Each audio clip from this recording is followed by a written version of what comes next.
in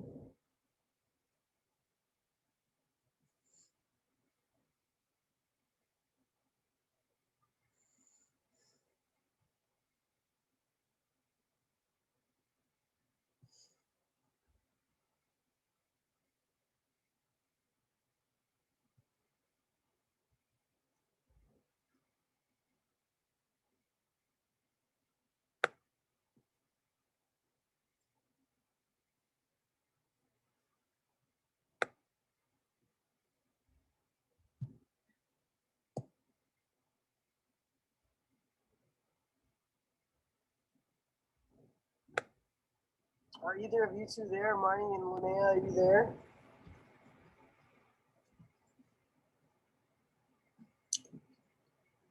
I'm here, Peter. You can't be by the screen. You can't. You're naked. You can't. You can't. It's against. It's a violation of. Please go. You can't. That's like being in the bathroom with somebody. Go. Hey, mommy, I'm starting this right now, baby.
Hey, Sarah, can I try to share something quick too? Hey,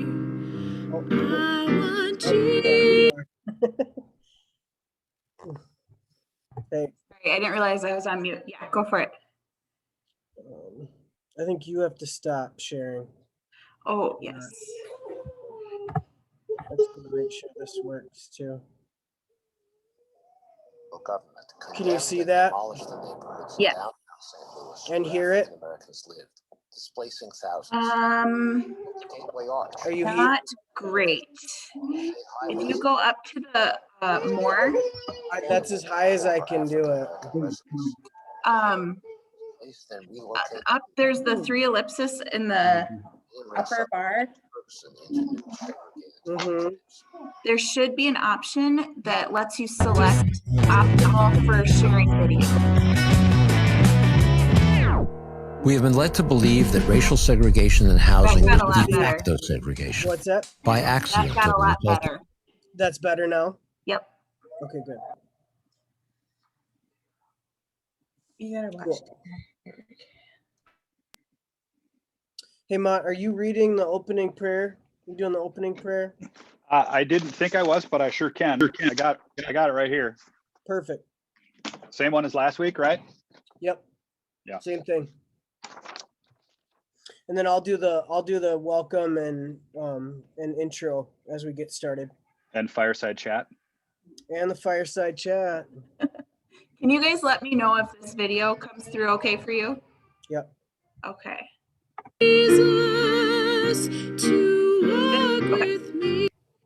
Love it. Love it. Who's that? She's good. Big, get your big mug in there. Yeah. Oh He's boy. really talented. Yeah, I've been the Reverend Dr. Chris Belfi. Meet the multi-talented soprano, Sarah Olson. Yeah, way to make me look stupid. I know. Why can we get any lower on the bar? Can we just get any further down on the totem? Oh, you could play circles around me on the guitar, Monty. Yeah, I don't know. I don't have on my lip. Definitely me. What's that? Probably both Is that could. dirt? Got a little dirt on your face? Well, I did. I just was out on the. I grilled tonight for the first time. Wonder if that's like. It's not coming through on the screen, so Okay. you're fine.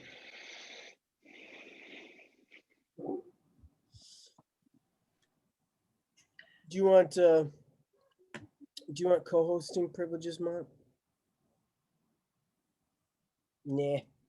I don't think I need it. Okay. Do we have those questions for the folks too? That's the other thing, to have those in the chat ready.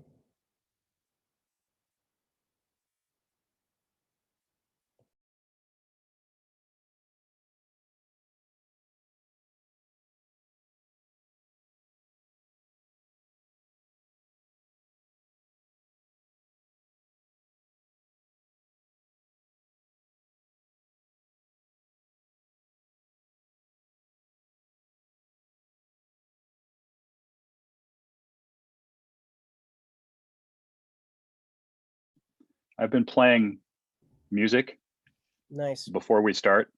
You want me to do that? A little prelude? Sure. Just because then it's not silent. Sure, Mont. Do your thing. How are you, Kim? Hey, Bob. Mute off here. What's that? I had to turn my mute off. You know, all these little tricks of our current trade.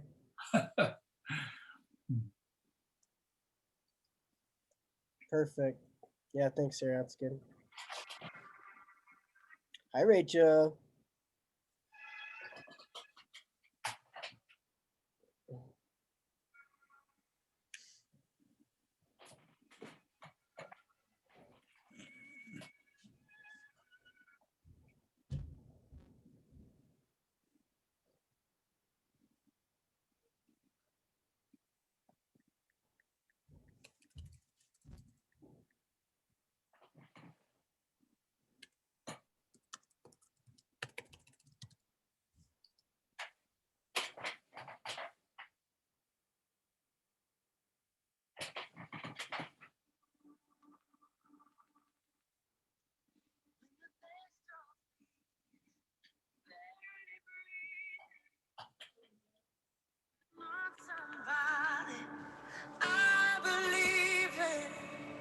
Hold on to me when I miss the light. Yeah. Hi, Gail. Hey, Pat. Hi, Peter. When I'm slamming all the doors you've opened, hold on to me. Hold on to me.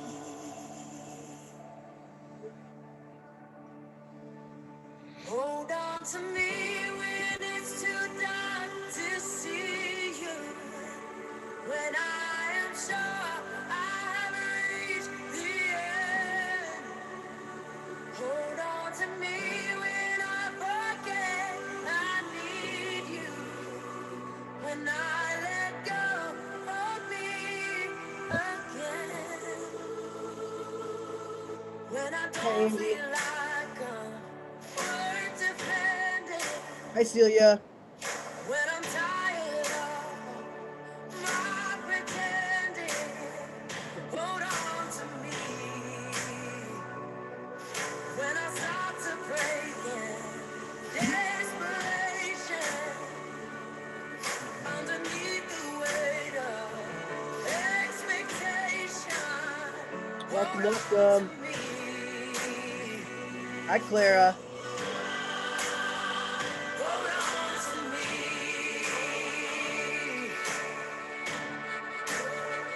Hold on to me when Charles. it's too dark to see you. When I am sure I've reached the Ray. end. Hold on to me when I forget I need you. When I let go, hold me again.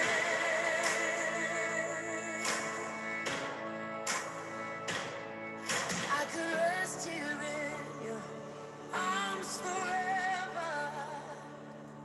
'Cause I know nobody loves me better. Hold on to me. Hold on to me.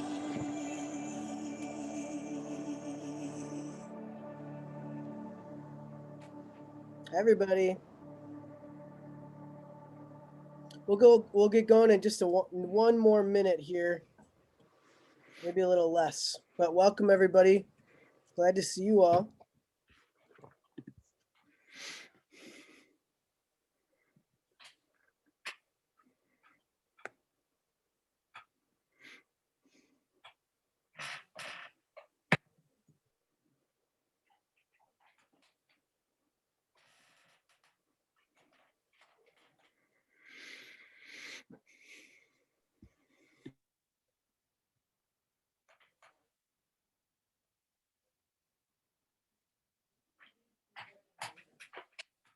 Nice. Just a couple more seconds and we'll get started.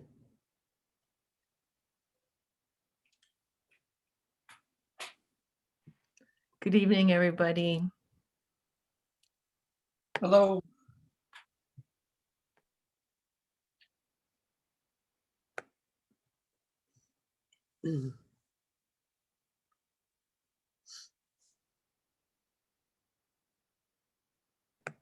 Sarah, I see you have a Zoom management helper this evening.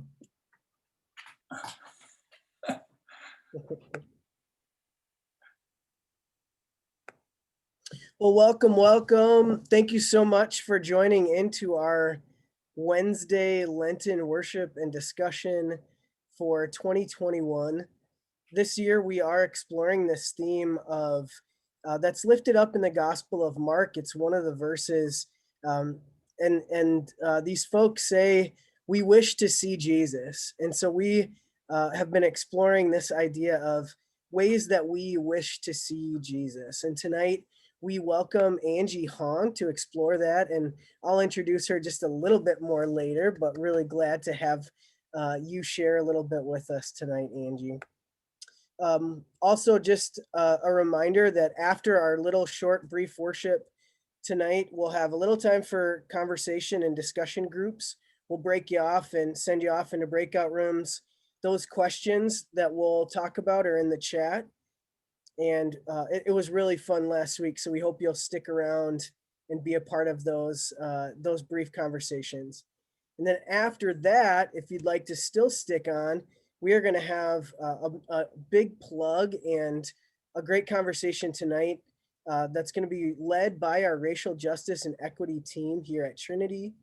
We'll talk a little bit about a video and then have some discussion about just kind of the intersection of race and housing in the St. Croix Valley and in places kind of all across the country.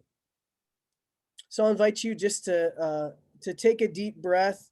Most of you, I see, kind of have your Zoom etiquette figured out probably pretty well by now, and have yourselves muted, but we'll begin with a song together.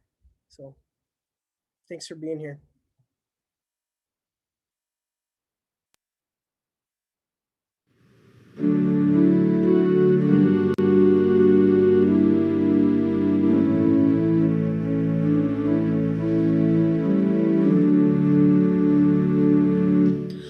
Open our eyes, Lord. We want to see Jesus, to reach out and touch him and say that we love him. Open our eyes, Lord, and help us to listen. Open our eyes, Lord. We want to see Jesus.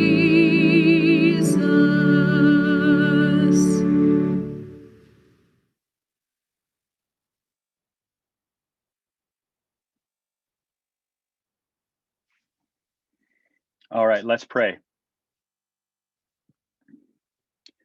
God, we are gathered this evening in the name of Jesus, who taught us what it is to be human, how to love you and love our neighbor. During the season of Lent, open our eyes to all the ways in which you continue to be present with us. Let us learn from each other by sharing our stories, our questions, and our hopes. Amen. Our reading this evening comes from Mark's Gospel, the 8th chapter. Jesus began to teach them that the Son of Man must undergo great suffering, and he was be rejected by the elders, the chief priests, and the scribes, and be killed, and after 3 days rise again. He said all this quite openly, and Peter took him aside and began to rebuke him. But turning and looking at his disciples, he rebuked Peter and said, "Get behind me, Satan, for you are setting your mind not on divine things, but on human things." Jesus called the crowd with his disciples and said to them, "If any want to become my followers, let them deny themselves and take up their cross and follow me. For those who want to save their life will lose it, and those who lose their life for my sake and for the sake of the gospel will save it. For what will it profit them to gain the whole world and forfeit their life? Indeed, what can they give in return for their life? Those who are ashamed of me and my words in this adulterous and sinful generation, of them the Son of Man will also be ashamed when he comes in the glory of his Father with the holy angels." Word of God, word of life. Thanks be to God.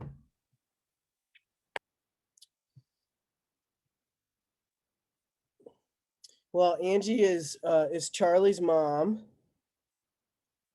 She also sings in the choir and sits on Trinity's green team and leads lots of really fun outdoors educational programming for the Washington County Conservation District and watershed, among lots of other things. But we are really grateful to have you here with us tonight, Angie, for your voice and for sharing with us. So let's welcome Angie. Thank you.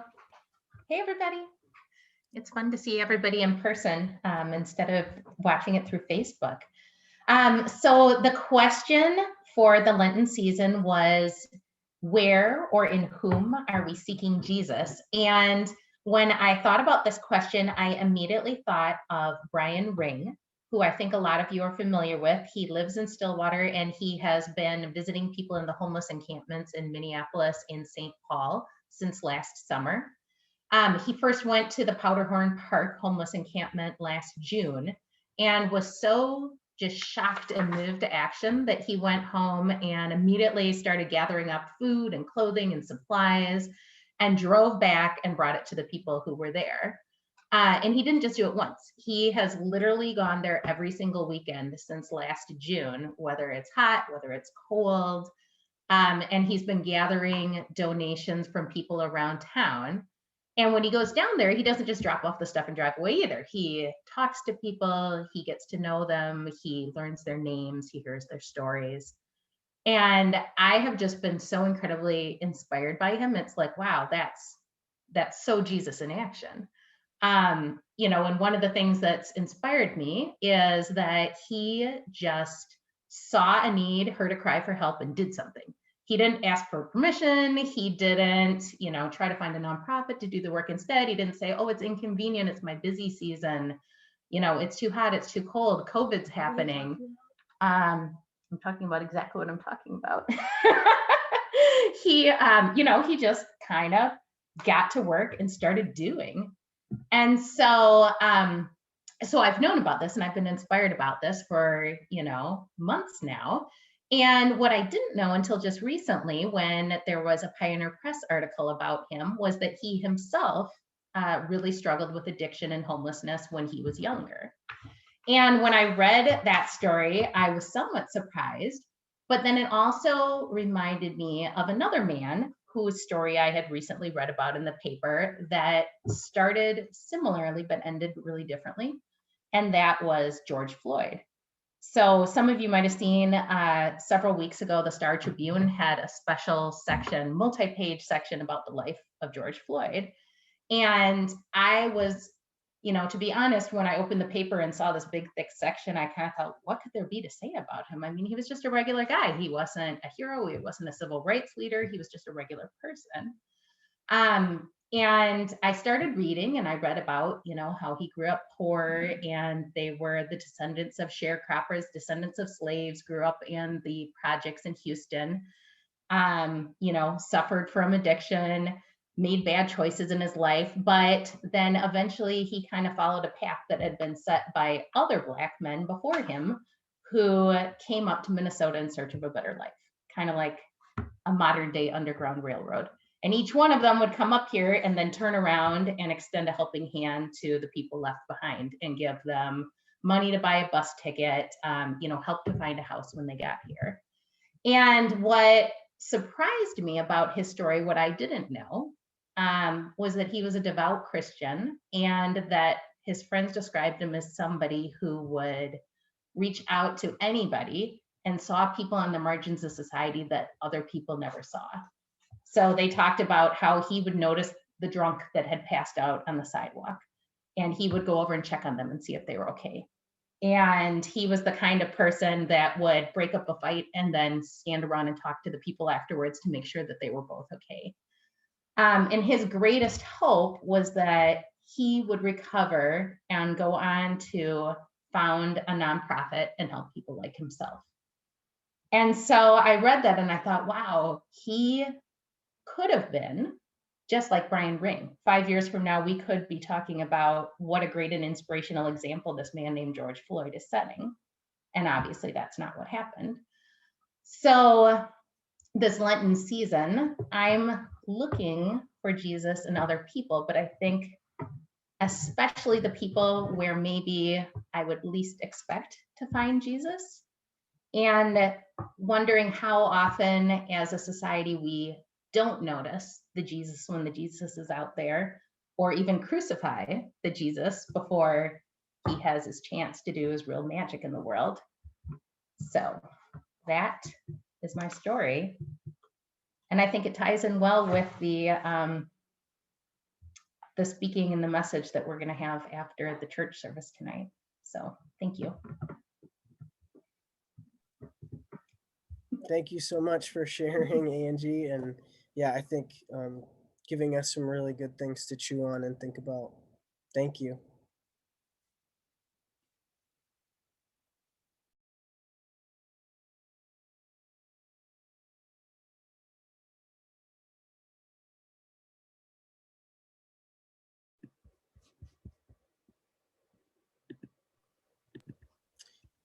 Will you please pray with me? God of love, we give thanks for the courage of those who share their stories, who cultivate these stories. Keep our eyes open for Jesus in our midst and strengthen us to be Jesus for others. As we move through this Lenten journey together, calm our spirits and grant us peace. We lift up to you all who are living in isolation, who are living on the margins, who are living under oppression, who are isolated, ill, or fearful. All who are mourning and sitting vigil. Watch over scientists, watch over healthcare providers as we move to a new place of both health and freedom from this pandemic. God, continue to point us towards your light and towards your love, reaching out wherever we can. In Jesus' name we pray. Amen.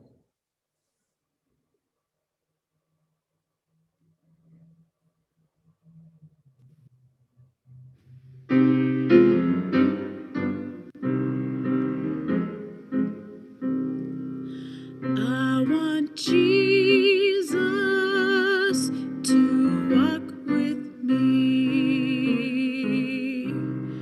I want Jesus to walk with me. All along my pilgrim journey, Lord, I want Jesus to walk with me.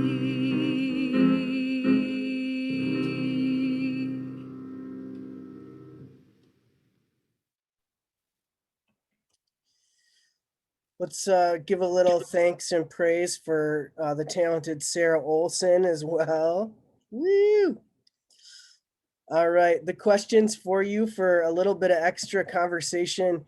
We're actually doing really well for time, and those are in the chat for you. Can you all see those? Okay, Ani, come on, give me a break. We've got, what about tonight's story stood out for you? Have you had an experience like the one that Angie described? And where did you find hope in this story? Where did you find your own sense of hope? Yeah, she was messing with me. They were in there. I just Oh, put them really? in. They weren't in there. Oh, If you post something in the chat before people come online, then they can't see it. It's a weird quirk of Zoom. They're in there now, though. yeah. Okay. So we'll take just about 10 minutes and then we can, if you'd like to stick around for the next part of tonight's festivities, we'd really appreciate your participation in that deep dive as well. And there's some really good stuff at 7. So, all right, off into breakout rooms.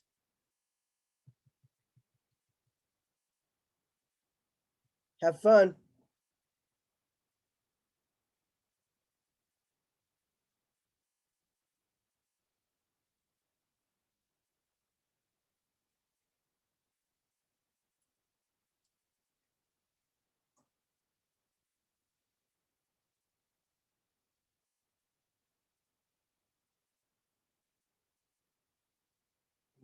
Two, 3.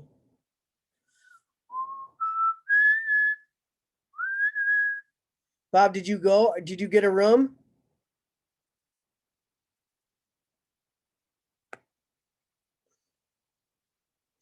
It's a couple. Yeah, can you click on that, Bob? Or not? Did it come through? Let me see if I can assign you again. Ooh.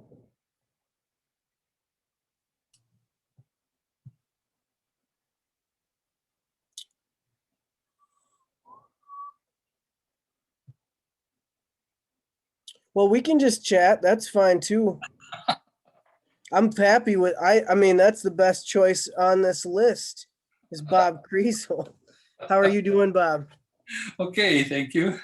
What about tonight's story stood out for you? Well, I had read the George Floyd section. You read that? You did read it? Yeah. The whole thing, and yeah, it was very fascinating story. Yeah. How hard he was trying to turn his life around, and it was just a tragedy that he just really tragic. Yeah. Yeah. Yeah. Yeah, and I think Angie posed it well in kind of these somewhat similar and somewhat different potential outcomes. And unfortunately, that's kind of the hard thing too, is that in one case you kind of see somebody come out of that and get to the other side, and on the other it's that's unfortunately not possible. Yes, for sure. But to get to that place of giving back, and that's my brother is a recovering alcoholic, and just recently, in the last, like, starting March 1st, started a new job after being sober for 11 years at the recovery center. The manager for all of the residents in this facility at the Union Gospel Mission, called the Christ Recovery Center. But his, like, absolute dream job in a lot of ways. And I could have never imagined him turning that corner and making it out and seeing the other side. And now he's leading in it, right? I mean, now he's like, he's now the one who's welcoming those who were once like him, to see what's possible.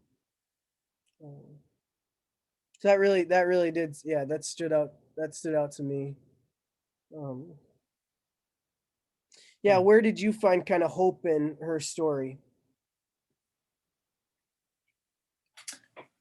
Well, there's always that hope for turning lives around and getting straightened out. You're probably not aware, my grandson just went through treatment at Hazel. Oh, he did, yeah. And of course, it's only been a couple months for him of free of drugs. Where was he at? Hazelton. Yeah, good.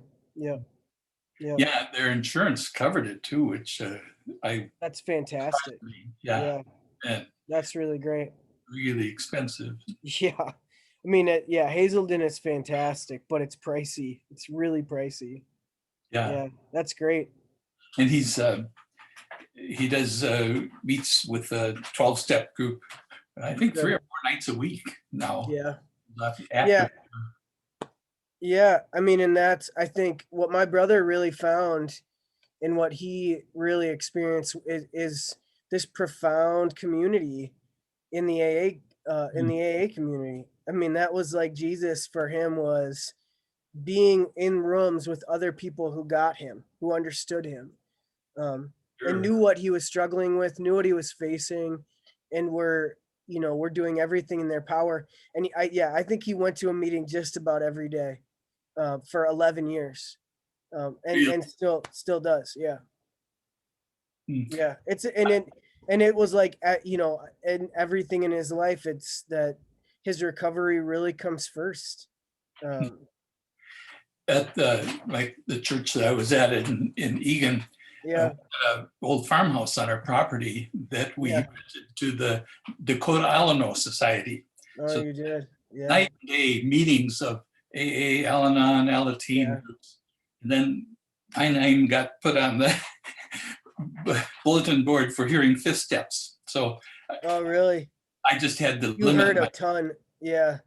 But I limited to about once a week is all I could do. Yeah, that's a lot. Could take away from other things in the parish, But that's a lot to stomach as well from people. Oh yeah. Yeah. To carry that for people. Those fifth steps are interesting. Yeah, they are. Yeah, and I've heard a couple of those as well. Definitely not. Probably way. Yeah, definitely not one a week, thankfully. That's good. That's good. Yeah, I mean, I think those are some of the most vulnerable kind of moments where people are kind of speaking their truth in a different way. Yeah, and of course, that's the idea, that the truth comes pouring out, and, and some of it's pretty risque. Yeah, and pretty dark. Yeah, I think pretty dark. Lots of dark nights of the soul kind of stuff too. That, yeah, yeah, yeah. But the hope How's, is, yeah, how's Carol doing too? well, we're, other than old people's diseases, Yeah, we're doing fine. regular normal aging stuff. Yeah, we both got our vaccines, and so You're we're set. Good. Yep. You've got both. You both have two. Good. That's awesome. It's great. Good news. Good. Well, good to spend a little time with you too, Bob. And how much time do we? Oh, we still got plenty of time. Oh man. Are you what's your most recent kind of green team stuff? Well, I haven't really been very active in it through the pandemic. I've always in the newsletters. I'm always glad to see that, Yeah.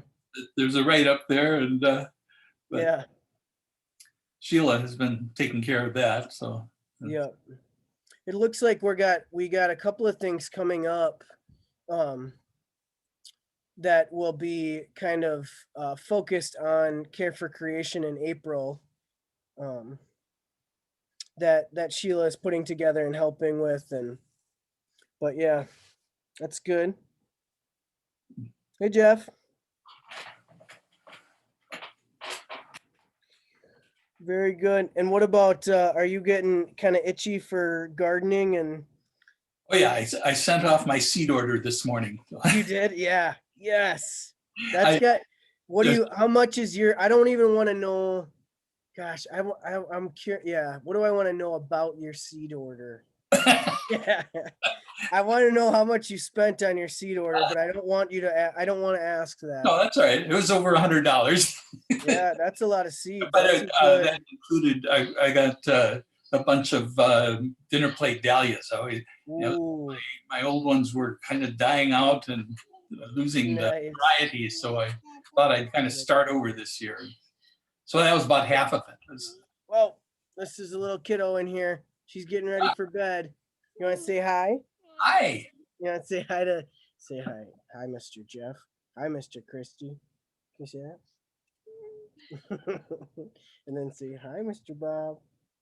Hello. This is little Emily. She's sehr gut. Yeah. Yeah. Can you ask her how old she is in German? Come on, Jeff, you can do it. Oh yeah. La.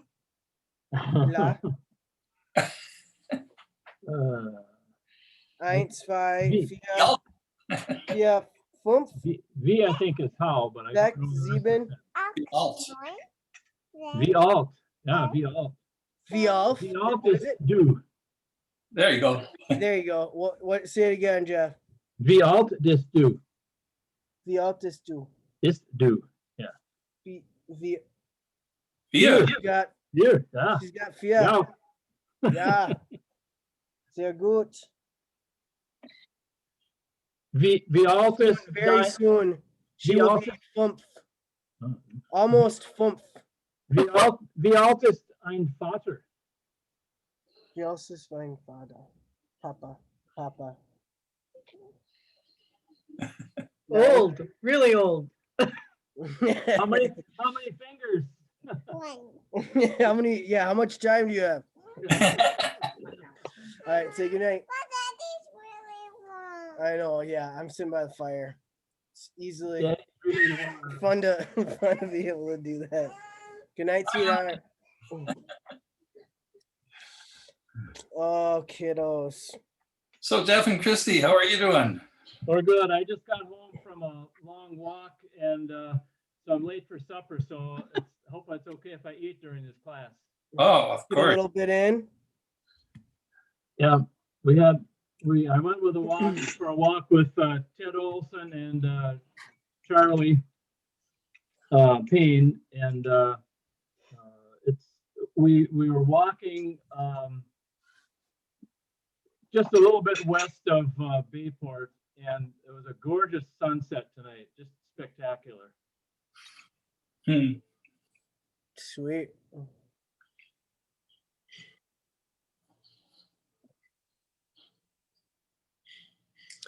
There's more people here. We've got about 30 seconds. There's still, looks like everybody's kind of still hard at it in their breakout rooms, but we'll welcome them back shortly. How was it? Good. Good. Welcome back. Welcome back.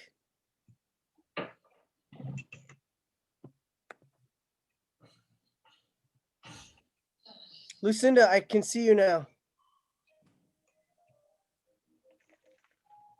Welcome back. Welcome back. Hey, everybody. Okay. We weren't done, Peter. Kim had this burning question she was going to throw out at us. I'm not surprised, especially your group. All right, we got one more coming in.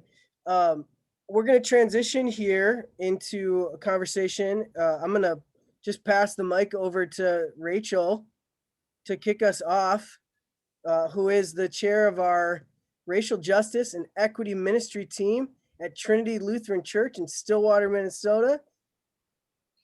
So glad to have you here, and thanks for your leadership. Woo. Thank you.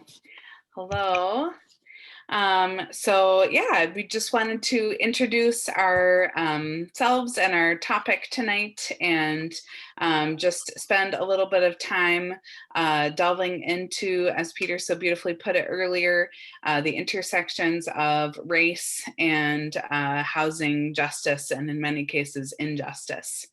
So our Racial Justice Ministry team was kind of formed over the summer, and has been meeting since August.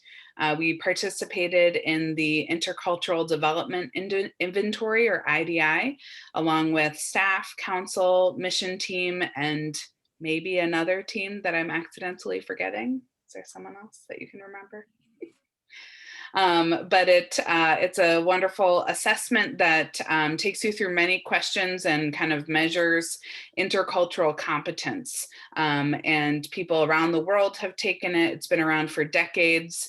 And so it kind of shows you where you think you are and where you are. And so it's good to have those kind of aspirational feelings and just, examine your own beliefs. And so we've had some good discussions and learning and unlearning together.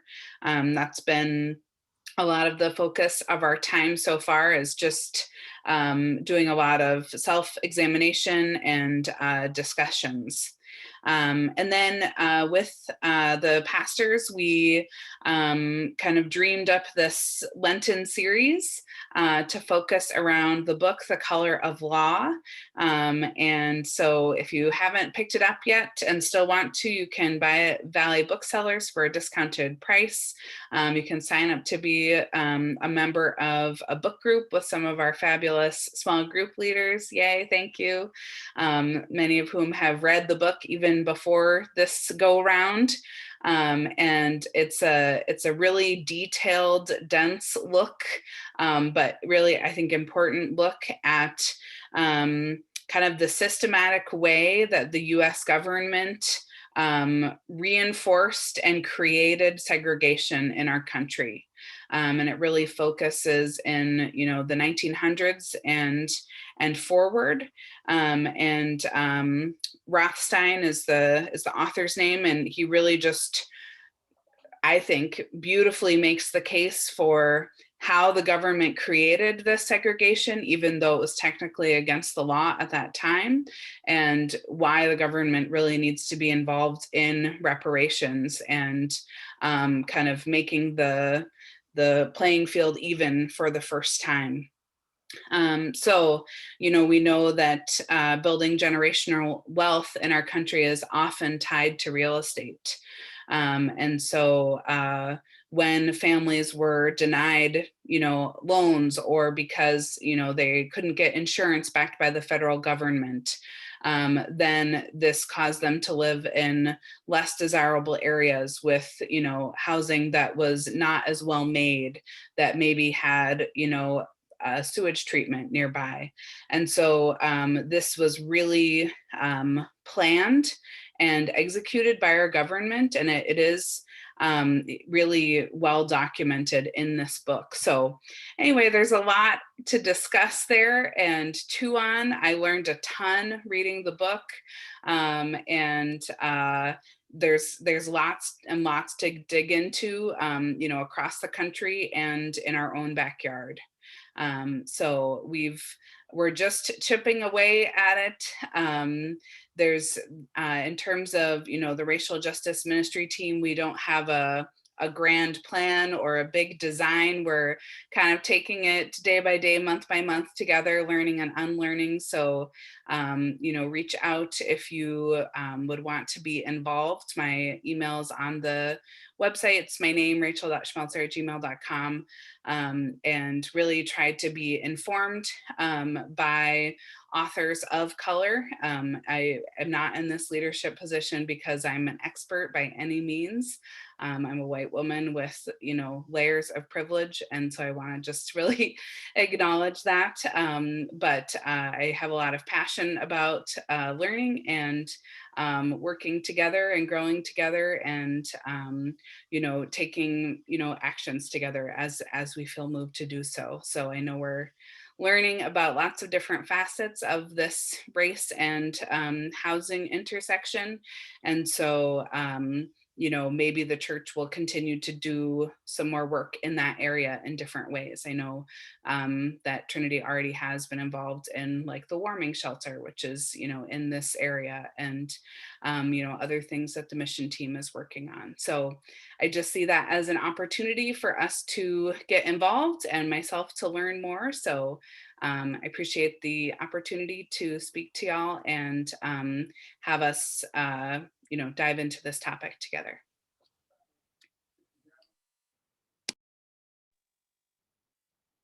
Thanks, Rachel. Do you want to just say first kind of who else is on the ministry team with you? Who else is on, who else are your partners in this work together? Thank you. Marilee Tangen and Gail Hovland and Claudia Swenside. Mm-hmm. And both Pastor Chris and I have kind of been helping out too and being a partner too as we move forward in this work. So the next thing that we're going to do is queue up a really amazing summary and synopsis of the Color of Law book. The book is dense. It's amazing. It's really good, and there are lots of rich examples that Rothstein lifts up.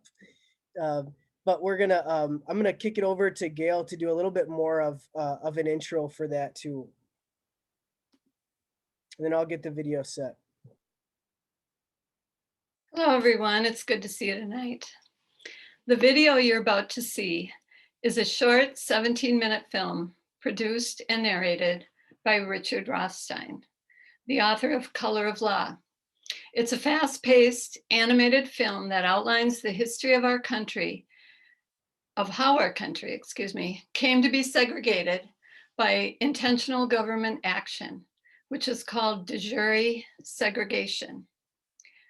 That segregation by law and public policy, policies made by federal, state, and local governments. It's important to note that the laws and the policies are unconstitutional. If you're reading the book, you're becoming familiar with how critical these decisions were to the history of our country and how pervasive the consequences are in all of our lives today. Roll 'em, Peter.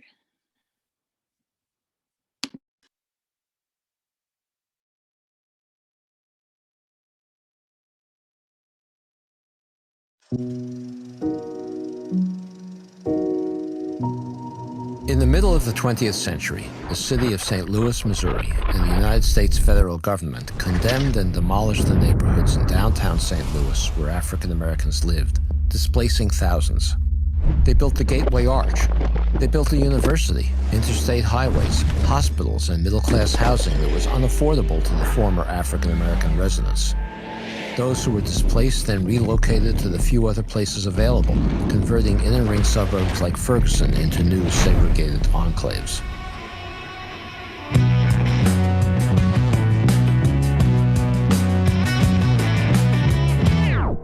We have been led to believe that racial segregation in housing was de facto segregation, by accident or the result of private prejudices. Yes, private prejudice clearly contributed to segregation, but by itself it could not have segregated the country without the intention of the federal government to segregate neighborhoods throughout the nation. If, however, we understand the accurate history, the history that was once well known but we've all now forgotten, that racially segregated patterns in every metropolitan area like St. Louis were created by de jure segregation, racially explicit policy on the part of federal, state, and local governments designed to segregate metropolitan areas, then we can understand that we have an unconstitutional residential landscape. And if it's unconstitutional, then we have an obligation to remedy it.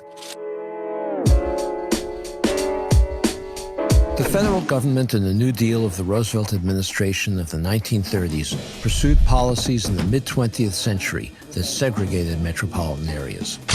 One important policy was the first civilian public housing program, which frequently demolished integrated neighborhoods in order to create segregated public housing. In the late 1930s, another New Deal program, the United States Housing Authority, was adopted. The very first projects built under the United States Housing Authority authorization were in Austin, Texas, because the most aggressive proponent of public housing at that time was the congressman from Austin, Lyndon Baines Johnson. And Johnson got the United States Housing Authority to put its first projects in Austin, separate projects for whites, for African Americans, and a project for Hispanics. The project for African Americans was placed in a location that the city plan of Austin had designated as a ghetto for African Americans. The United States Housing Authority and the local Austin Housing Authority demolished something called Emancipation Park, which was a celebrations location for the abolition of slavery. The design was to move all African Americans in the city of Austin into this community, whether in public housing or in private housing. The city of Austin then began to close schools for African Americans elsewhere in the city and close libraries and other public facilities to force African Americans to move to the east side. Another program that the federal government pursued to enforce segregation was the work of the Federal Housing Administration, the FHA, which subsidized the development of suburbs like Levittown, New York, on condition that they only be sold to white families and that the homes in those suburbs had deeds that prohibited resale to African Americans. The Federal Housing Administration's underwriting manual said that inharmonious racial groups should not be permitted to live in the same communities, meaning that loans to African Americans could not be insured. Government at all levels throughout the nation were involved in promoting and enforcing the restrictive deeds in homes and places like Levittown, and judges enforced the view that these deeds did not violate the Constitution because they were private agreements. Although white middle-class families that moved into suburbs like Levittown could buy property with no down payments if they were veterans and low-interest mortgages, middle-class African Americans had to make substantial down payments and get uninsured mortgages with higher interest rates. In many, if not most cases, African Americans could not get mortgages at all because the federal government would not insure them. As a result, they bought their homes on contract, like an installment plan where they accumulated no equity and could be evicted from their homes in the event of a single missed payment. Thus, contract buyers did not have the option of leaving a declining neighborhood before their properties were paid for in full. If they did, they would lose everything they'd invested in that property to date. The term redlining comes from the federal government's creation of maps of urban areas nationwide. And those maps were color-coded to indicate where it was safe to insure mortgages. Anywhere African Americans lived, even places where African Americans lived nearby, were colored red to indicate to appraisers that these neighborhoods were too risky for the FHA to insure. The FHA's justification was that if African Americans bought homes in white neighborhoods, or even if they bought homes near those neighborhoods, the property values of the homes they were insuring, the white homes they were insuring, would decline, and therefore their loans would be at risk. In 1940, for example, a Detroit builder was denied FHA insurance for a project that was near an African American neighborhood. He then constructed a half-mile concrete wall, 6 feet high and a foot thick, separating the two neighborhoods, and then the FHA approved the loan. In the 3 decades during which it administered this policy, however, the agency never provided or obtained evidence to support its claim that integration undermined property values. In fact, often racial integration caused property values to increase because African Americans' housing supply was so restricted and they had so many fewer choices. If African Americans had access to housing throughout metropolitan areas, supply and demand balances would have kept their rents and home prices at reasonable levels. Without access, landlords and sellers were free to take advantage of the greater demand relative to supply for African American housing. A 1946 National Magazine article described a Chicago building where the landlord had divided a 540 square foot storefront into 6 cubicles, each housing a family. He had similarly subdivided the second story. Total monthly rent was as great as that generated by a luxury apartment on Chicago's Gold Coast along Lake Michigan. Such exploitation was possible only because public policy denied African Americans opportunities to participate in the city's white housing market. As the federal government concentrated low-income African Americans in single neighborhoods, the homes became overcrowded. Families had to subdivide their homes to make their mortgage payments or their property tax payments. Cities frequently withdrew public services from African American neighborhoods. They collected garbage less frequently. They didn't provide water and sewer services. Polluting industry and toxic waste plants were placed in African American communities in order to protect white neighborhoods from deterioration. The result was that African American neighborhoods frequently turned into slums.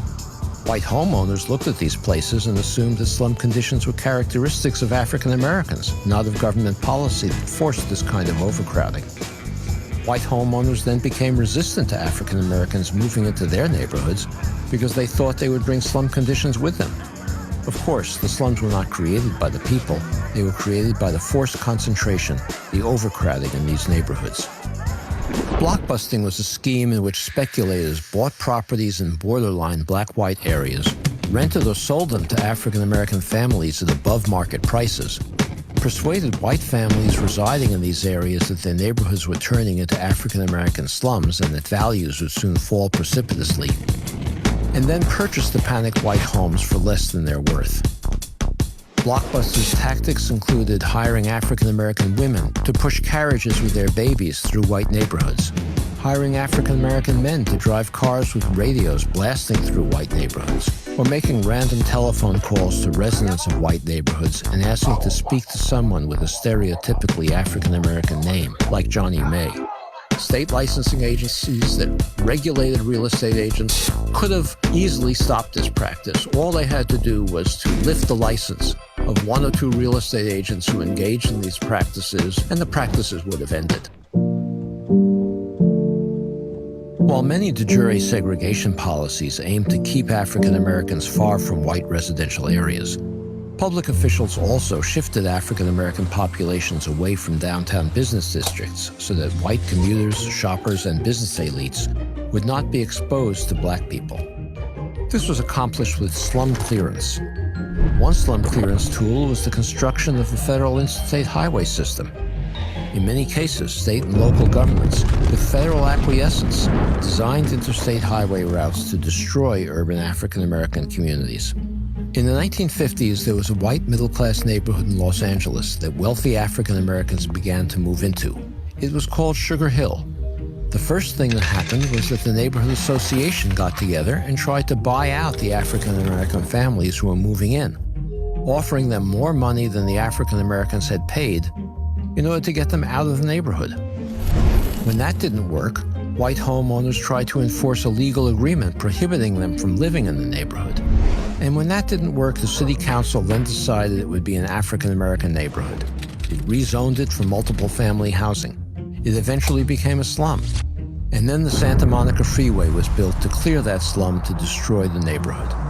So these policies all worked together in an unconstitutional fashion to segregate Los Angeles. In 1957, Bill and Daisy Myers were able to purchase a home in Levittown, Pennsylvania, the Levitt Company's second large development. When the mail carrier discovered that he was delivering mail to an African-American family, he let everyone in the neighborhood know, and as many as 600 white demonstrators soon showed up in front of the Myers' house, pelting the family and their home with rocks. Law enforcement stood by as this happened. For 2 months, rocks were thrown, crosses were burned, the Ku Klux Klan symbol was painted on the wall next door. Some policemen stood with the mob, joking and encouraging its participants. One sergeant was actually demoted to patrolman because he objected to orders he had been given not to interfere with the rioters. In 1951, World War II veteran Harvey Clark, his wife Janetta, and 2 small children rented an apartment in all-white Cicero, a suburb of Chicago. When the Clarks refused to leave, a mob of 4,000 rioted, raiding the apartment, destroying the fixtures, and throwing the family's belongings out the window onto the lawn where they were set ablaze.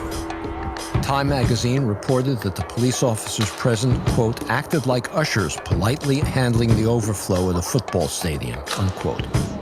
The only people that the grand jury indicted were Harvey Clark, his real estate agent, his NAACP attorney, and the white landlady who rented the apartment to him, as well as her attorney, on charges of inciting a riot and conspiring to lower property values. Stories like this were commonplace, and state-sponsored violence was a means, along with many others, by which all levels of government maintained segregation. Today, African American incomes are about 60% of white incomes. But African American wealth is about 10% of white wealth. Most middle-class families in this country gain their wealth from the equity they have in their homes. So this enormous difference between a 60% income ratio and a 10% wealth ratio is almost entirely attributable to federal housing policy implemented through the 20th century. African American families that were prohibited from buying homes in the suburbs in the 1940s and 50s, and even into the 60s by the Federal Housing Administration, gained none of the equity appreciation that whites gained. Across the country in new developments, these homes in the late 1940s and 1950s sold for about twice national median income. They were affordable to working-class families with an FHA or VA mortgage. African Americans were equally able to afford those homes as whites, but were prohibited from buying them. Today, those homes sell for $300,000 to $400,000 at the minimum, 6 to 8 times national median income. The white families sent their children to college with the wealth they gained from appreciating home equity. They were able to take care of their parents in old age and not depend on their children. They were able to bequeath wealth to their children. None of those advantages accrued to African Americans, who for the most part were prohibited from buying homes in those suburbs. So in 1968, we passed the Fair Housing Act that said, in effect, okay, African Americans, you're now free to buy homes in the suburbs that had been forbidden. But it's an empty promise, because those homes are no longer affordable to the families whose parents or grandparents could have afforded them when whites were buying into those suburbs and gaining the equity and wealth that followed from their purchases.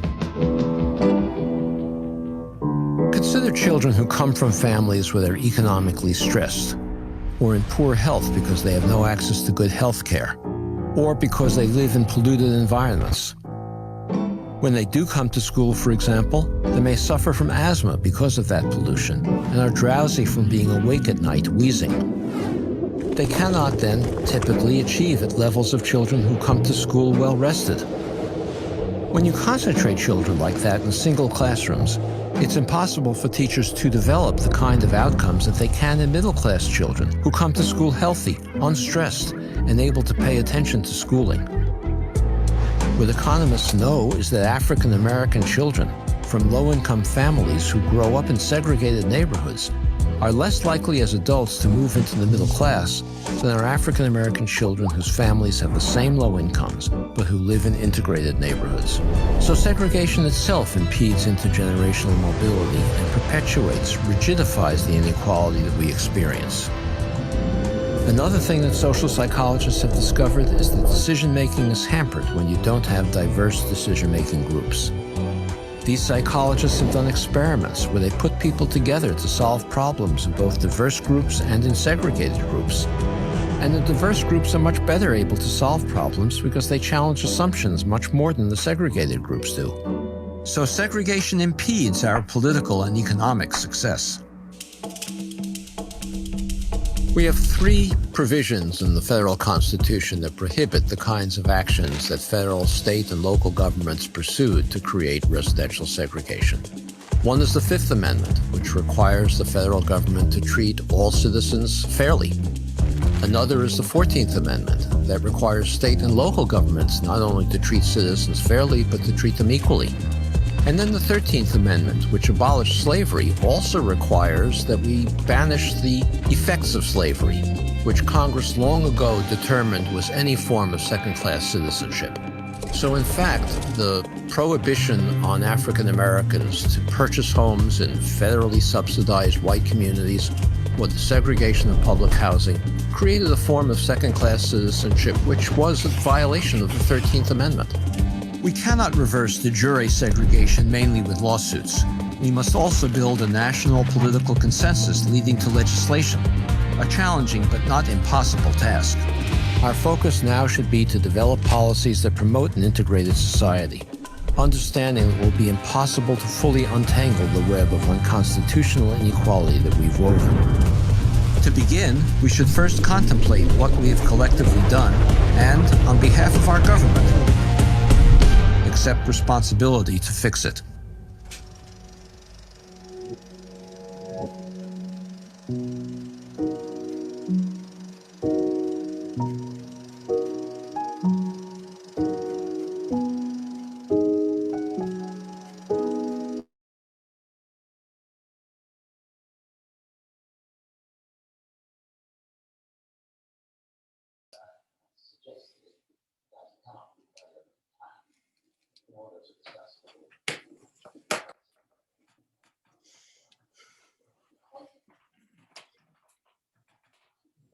Does anybody see Claudia? Is she here?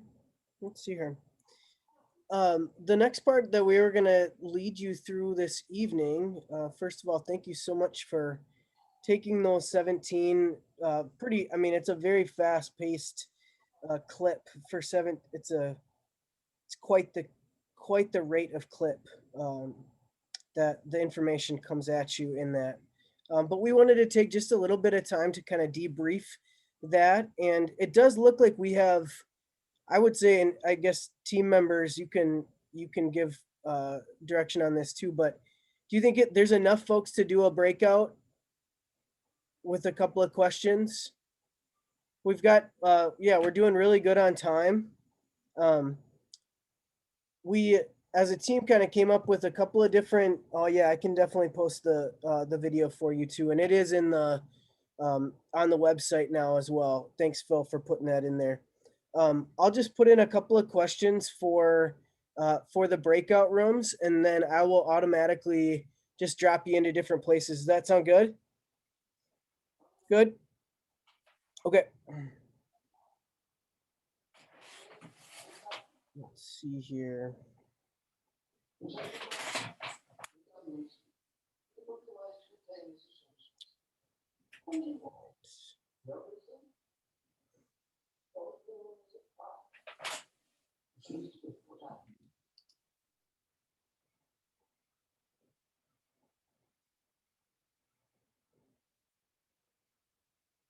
Okay, let's see who we got left here.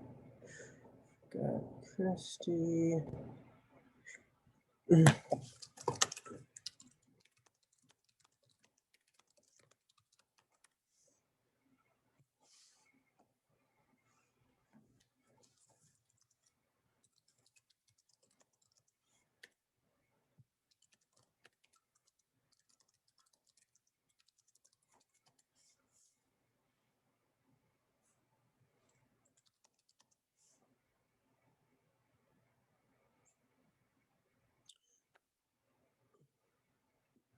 Do you all see the questions in the chat?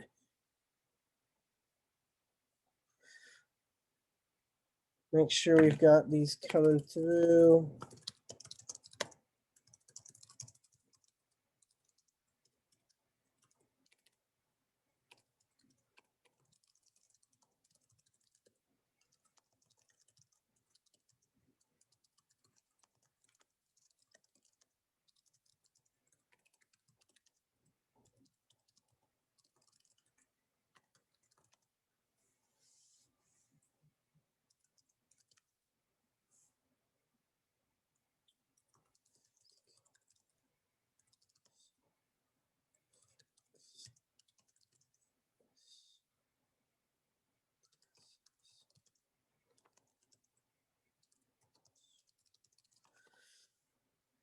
I'm gonna send Ellen. I'm gonna send you to another room really quick. Just that there's a good friend of yours in room 9. Let's see who else is with. Oh, I just sent somebody to you, Chris. Okay, can you send me back there? I was literally by myself. I know that and I guess some of the people as they come on late, I think that's another. Oh, Send me back. I'll go back. I will send you back. You're still like, it says you're in room 9 still, but you're clearly not. Mm-mm. Okay, there's Ellen back again. I sent Ellen to you even. And now Well, this isn't such okay. a big group. We can stay here. Okay. Sorry, Ellen, I didn't have anyone there, so I left. I know, then I sent you to Me her. And too. I left too. I was there and I left. All right. So what stood out for you in this? We want Ellen back. We want Ellen back. Bring Where Ellen am back. I? Am I in this group? Bring Yeah. Ellen back. Now you are. Because I was in a group literally by myself. So was I. He sent me to a group by myself. I think he sent you to me and I had left by then. I sent you together and then you came back. You got mixed up in the transporter room. Transponder room. Transporter room? Transmogrification room. All right. That's a seminary talk. Let's draw us back together. What stood out for you in the video? Ugh.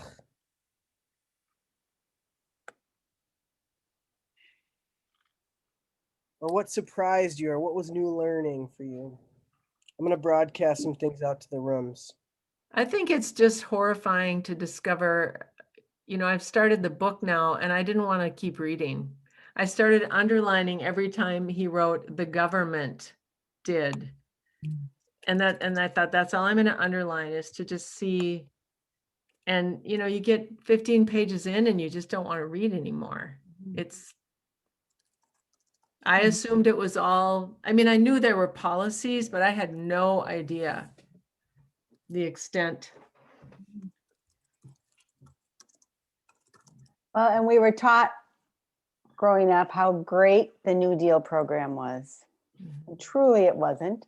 Truly, FDR wasn't listening to Eleanor when those policies were being made, as she would go into these communities solo with no security. But yes, when you think about the redlining, when you think about Rondo and how they had absolutely no voice, and all that's been known about that for years and years, and yet we're still trying to do something for that community that acknowledges the damage that was done. Mm-hmm. Certainly the home equity, certainly. But for years now, I can't drive through that strip without thinking, and who knows how that block of land going across, will it just be a little token, or will that talk of, will it make a difference? I don't know, because the descendants the people that actually live there are becoming fewer and fewer, and Who's going to tell their story? Mhm.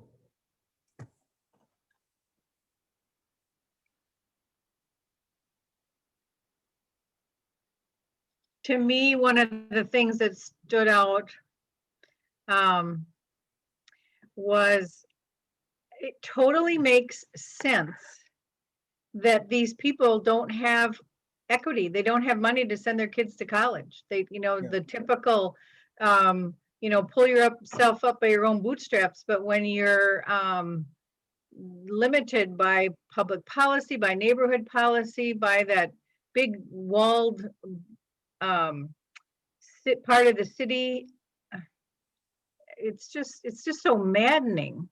But it makes total sense why things were so bad and seen as so bad. But we as society, we did it. We allowed it. Think of that. Well, the cops, what the one cop's face blued out, whatever. And I was thinking about the January 6th thing and how, I don't know if it relates, but anyway, I went there. Well, I'm trying to think of, was that a point in there? I didn't see that. I must have. When the cops were acting like hosts and ushers for the riots. Yeah. Right? Yeah. That was my question to Christy is, where was the hue and cry, that people were like, okay, I mean, not from among people of color, but from people of white people, the white folks. It's like, where was the hue and cry, and how have we let it go on so long? And yet I was talking to someone earlier today, and part of it is some of us grew up in such white communities that we just were ignorant, literally ignorant. There weren't people of color in our towns. There weren't, and so we could kind of live in this blissful ignorance, which is shameful too. But it was designed that way, right? Like it was designed so that you felt insulated, or that you were in that situation and you wouldn't have to think about the communities of color that were on the other side of town or whatever. No, but I mean, I literally lived in towns where there wouldn't be people of color for counties. Yeah. They were not for counties. And so why though? I mean, I think that's kind of the question, is why are those communities which because of the Great Migration or the Great there were people fleeing for their homes, looking for other places to live. And part of it in small towns was simply jobs. I think that's part of the reason this ended up getting concentrated in core cities, is they're just, were there jobs? I don't know. I just don't know. What about Pelican Rapids? What about Wilmer? I mean, yeah, those now, but I think, right. And I think the piece about one of the really, the hardest things for me to stomach about the video is the violence part of it, and the fear that was instilled into in and on behalf of white communities too, to keep communities comfortable, to keep communities segregated and isolated. And I think there were significant media sources that were perpetrating those myths, including real estate agents, including government officials who were perpetuating those. Speaking of Wilmer and Pelican Rapids. What's that? Speaking of Wilmer and Pelican Rapids, what was being said about the influx of, like the Latinx immigrants and the Somali immigrants. And one of the things that I think about is there was a lot of looking down our noses at the Nazis in Germany, and how regular good Lutheran Germans basically shrugged their shoulders at all of the terrible things that were done to Jews and other people that weren't favored. And right at that same period of time in our own country were people pelting houses with rocks. They could have been Jews, but they were black. Other than that, there was really no difference. And there were probably some good Lutherans in that crowd heaving rocks at those houses. And why? Where did that come from as a good Christian? And I think that's what challenges us across generations and across time periods. Like Christy mentioned about the thing that just happened in 2021, and across all kinds of places in our country right now, the things of segregation are becoming more popular again. It's almost like people have been given permission to misbehave and isolate people and say they're not as good as we are, and we're sitting back doing nothing about it.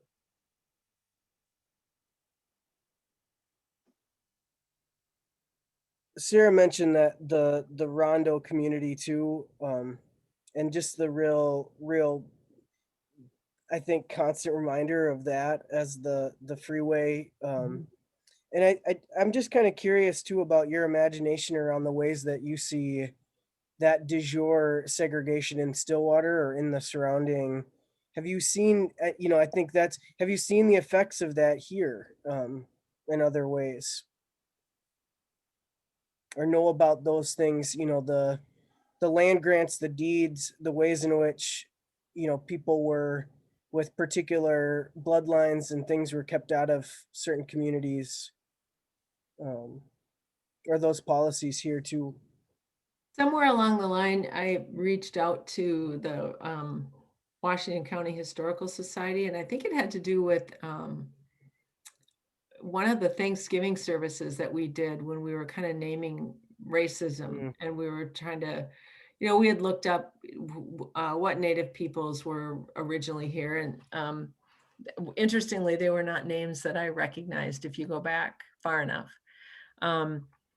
But I was wondering about whether or not any slave labor was used to build all of the things, to build things related to logging and to build things related to the houses that are here. And I got back this very curt, no. And I thought, really? I mean, really? None? No, none of it. And then somewhere later, and I wish I had kept the resource, somewhere later, someone talked about the, not slavery clearly, but unjust working situations for people of color in Stillwater. But I can't remember the source of that now, because I remember thinking, that's kind of funny, because I was just told, no, there's no history of that here. Okay. It's everywhere else. Well, and the presence of a huge prison system too.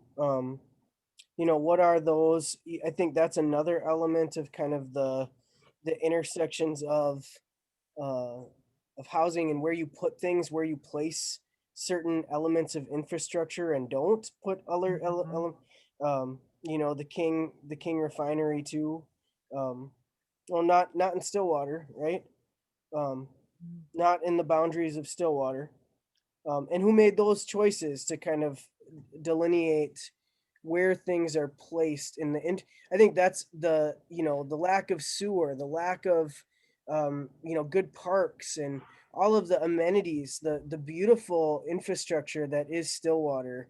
How does that compare to other places where that investment is different? I mean, the example of North Minneapolis, where you have one of the thankfully has been closed now, but one that was burning garbage. One of the incinerators being located in North Minneapolis, where the largest. And then they were gonna have the North Star rail line go right through North Minneapolis rather than down Parkway, where it wouldn't take out any neighborhoods. Well, we even talk about the cost of housing in Stillwater. I mean, we bought many years ago when it was way more affordable, but not everyone, so many people buying recent houses, they have to go elsewhere. They have to go to different communities. They can't afford to live. Thank you. I love Bayport. They have to go to Oakdale, Maplewood. just to afford housing. And I think that is a true barrier. I really do. I lived in Plymouth for way to 25 years before we came here, and we went on, they, Stillwater has a trolley, Wayzata has the trolley, and we took the equivalent of Valley Outreach over there, took us on a housing tour of Plymouth. And there were some really great stories where they were able to get families into really high quality housing with, safe neighborhood and not much transit out there, obviously. But they drove up to this brand new subdivision that was fairly high density, but it was a nice mix of apartments and townhomes and single family homes and some play areas. And it was very nice. And they said, we're so excited now because we have a Wayzata school teacher who was able to buy a house there. And I thought, wow, we're proud of that. And that was probably in 2008, 2009, and they were a Wayzata school teacher could finally buy a house, and that somewhere in the district. But yeah, and you can bet it wasn't one of the teachers of color. Yeah, and we looked extensively as well. And there was sorry, Peter, finish. No, sorry, yeah. No, there was a great article, probably it was probably over 10 years now. Cimarron, many of those students came to Lake Elmo, which is one of the schools I taught in. And one of the parents that I knew was interviewed because when they were doing so much expansion with the Metro Met Council, and it was really a place where you had the McMansions and the Cimarron, and she said, I'm not directly quoting her. She said, we used to be, the worst part of town. Now we make them look good. They need us because we're the affordable housing as they're trying to expand. And that is, and I know that we had a teacher working there who that was their first home. They could live there, and they're doing some great things in that community to kind of partner or similar to what Landfall is doing. So anyways, yeah. And I think Cimarron came up in our, it's been, Rachel has some kind of interesting updates on Cimarron right now too, because I think it is a really interesting example of kind of the way in which we can design communities differently, and try to create more affordable housing for more diverse communities. And I think that's really the point that Rothstein tries to make too, is that more diverse communities help solve problems better. And if we are committed to solving problems better for our communities, we need diverse communities. When we all do better, we all do better, right? Yeah, it is the Wellstonian approach. I'm gonna just put the minute. I'm gonna put the minute up there. What about faith communities? What is the effect? What do you feel is like the effect of de jure segregation? How does that affect the church? And what is the faith community's kind of role in that? Thoughts in 1 minute. It's funny because I used to go up to people of different nationalities, whatever, when they came to Trinity, and they probably thought, oh, this old white woman, leave me alone, because I would greet them. I would say, I'm so glad you're here, and I hope I didn't scare too many off.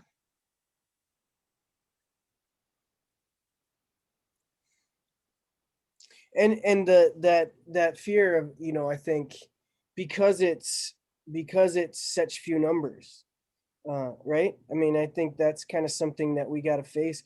That's something I really struggle with in lots of ELCA communities that are built around expanded housing, and the ways in which, different communities grew, particularly suburbs, are where a lot of our ELCA churches are now. And they are as, you talk about the connection between segregated communities and the most segregated hour on Sunday mornings. I think 20 or whatever, 30 years ago, it was an us and a them. And the new term, relatively new term, I think, that thinking of us as being allies and standing amongst and with and alongside and partnering and sharing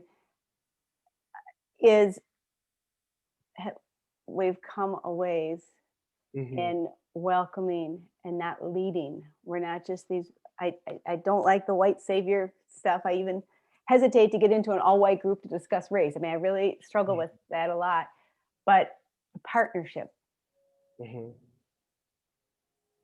Sure. Well, we want to transition now. I think Rachel has some things. We talked, you know, one of the I think important pieces that Rothstein lifts up is that that this has happened in every single metropolitan area, every single place in the country. And he starts out with San Francisco because it, you know, it's quote unquote this, you know, very liberal progressive place that even there, right, even there the policies were stacked against people of color. Yeah. But I'll kick the mic back over to Rachel again tonight. That seems like a favorite thing for me to do, to talk a little bit about some of those things here too. Yeah, well, thank you. It's great to see that video again. And even having read the book and seen the video, I feel like I keep learning more. So good to have some discussions. We wanted to just kind of turn the conversation a little bit closer to home with our Cimarron neighborhood that we have in Lake Elmo. I'm sure that many of you are familiar with that neighborhood. I teach at Oakland Middle School, so we get the Cimarron kids and love them, and they can just, you know, walk and cut across the lawn to come to our school in the morning. And it's a really vibrant community of about 500 homes and trailer homes. And in December, another teacher forwarded me an article just talking about another rent hike that Cimarron was going to go through. Maybe some of you guys saw that same article, and that the rent hike would be $30 per month by the company that owns the whole kind of development. And this, you know, just feels really impactful and almost cruel during this pandemic that we're in, where there's so much job loss and food insecurity, and you know, everyone is feeling it in different ways, but folks who live in that community may be feeling it you know, as well or more. And it said in the article also that, you know, the company cited, well, we're going to make improvements. That's why we're asking for this more money. But it was noted that last year they also had a rent hike around the same amount per month, and none of the improvements were made because of COVID. And so yet again, the company is asking for more money. I was able to do a little bit of digging. The CEO of this company is, you know, worth $20 million. Executives at the company make, you know, at salaries of, you know, 1.2 mil per year. So, you know, the amount that they're going to make by charging 500 families $30 a month for a year, you know, is going to barely even cover the salary of one person working in their company. But it, you know, could potentially provide a huge hardship for some families. So, you know, this feels like, you know, local injustice. It gets complicated because the company is actually a Chicago company. So it's also a little bit tricky with navigating different sets of state laws, that it's in Minnesota, but owned by, you know, the Illinois company. But you know, one way that we can get involved, if you felt moved to do so, would be to donate money or food to Valley Outreach. So Valley Outreach has a fund, for rent emergencies, or, different emergencies like car repairs that folks may need. I know Trinity has done backpacks for Cimarron kids in past years. So that's a really wonderful ministry. So thanks for that. As a teacher, that's really, really important. And I know we always gather as many things as we can at school too, to try to give to kids, just to make sure that they have the things that they need. But that's a really big deal for kids. So yeah, just wanted to kind of connect it to some kind of local news that you may be aware of, and an opportunity to give. And if someone wanted to organize a more concerted effort from Trinity, I'm sure that would be wonderful too. But just kind of wanted to bring that in as a part of the conversation, because rent hikes can be, I don't know if this is, necessarily racially motivated, but they can be ways to get some people to leave and get other tenants in. And again, in this pandemic that we're going through, just feels unnecessarily cruel to me. So wanted to kind of bring that to our consciousness together.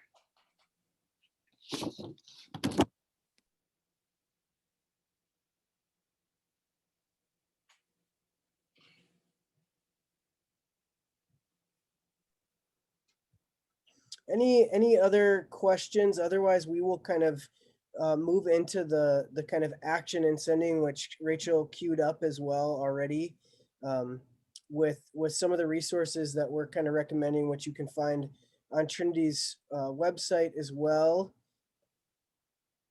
Any other comments or things that people want to share? I'd just like to put another plug in for the book groups. Yeah, please. I read the book before. I know some of you also have. It just really opened my eyes to so many things I had no clue about. And I think on the website, it might say that they're starting maybe next week. Mine is a Thursday morning, which may or may not work for some people, but I am most certainly flexible in having it start later so people have time to read, to not, so there's flexibility in that. So don't let that stop you from joining in on the conversation as well, because there's lots of different ways we can do it. And it's going to be kind of dependent on the group, I think, or it can be. We can go renegade, but anyway, I just wanted to open that up to you to don't shy away from it because you haven't had a chance to read it yet, or you don't have the time for so many weeks. We can work with that. So I just wanted to put that out there. Thanks, Penny.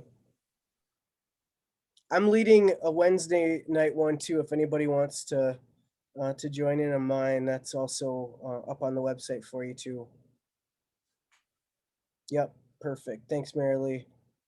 Yeah, you can click on that and then get to all the other different resources as well. And then this is just this is on our website. This is the action items, a few things to do. We have reached out to some folks at Cimarron too to kind of get some more intel and info about what we can do to support that community and continue to kind of see that as one of the examples, really a great example of trying to find ways to integrate more diverse housing into our neighborhoods. So, but definitely some more stuff on the color of law, an in-depth interview with Ta-Nehisi Coates and Richard Rothstein, if you want to check that out. And then another really cool one too about that just came in the mail and I saw, which is about Black life in rural and suburban Minnesota. There's an exhibit that's being put on by the Minnesota Museum of American Art, and you can go there and check that out as well. I know that's on my list. That's on my list of things to do this week.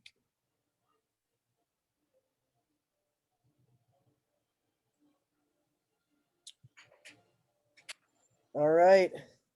Well, I will leave you to your Lenten disciplines of choice, and thank you so much for being here. Next week, we're going to have the Reverend Jim Bear Jacobs, who is going to talk a little bit about, he's a storyteller, a pastor, really an interesting guy, part of the Native American community, and does a lot of the sacred stories sites in Minnesota, talking about really unique and special places to the Native American people here in the Metro. And then also is going to talk a little about the intersection of reparations and faith communities and what that looks like for us to have that conversation together. Sound good? Oh, we even made it out. It's 7:58, y'all. That's not bad. Bye.